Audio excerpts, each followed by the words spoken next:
भयावह अग्निकांड who who होई जलीगला दुकान।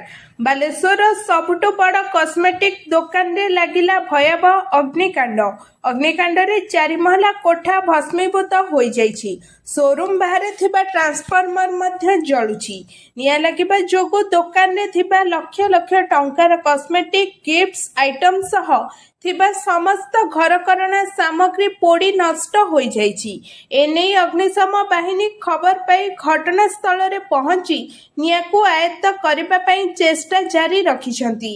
सर्ट सर्किट जोगु एभली भयावह अग्निकांड होइछि बोली संदेह करा जाउछि। खबर मुताबक बालेश्वर जिला सिनेमा छक स्थित बनजा बेंगल स्टोर्स सहरर पुरातन कस्मेटिक स्टोर भावे बेस जनाशुना। मात्र आज दुकान में हठात अग्निकांड घटिथिला। फलरे 4 महला विशिष्ट एही कस्मेटिक स्टोर रे निया लगी समस्त सामग्री पोड़ी नष्ट हो जाइछि। फलरे दुकान रे थिबा कस्मेटिक सामग्री सह दुकान रे थिबा अन्य लक्षाधिक टंकार दामी ड्रेस मध्य नियारे जळे पाउंस हो जाइछि। तेबे ए संपर्क रे बालेश्वर अग्निशम बाहिनी खबर पाई घटनास्थल रे पहुंची नियाको आयत्त करथिले। निया लिभेबा कार्य रे प्राय 25 जन कर्मचारी शामिल होइथिले। Bureau report around Odisha live.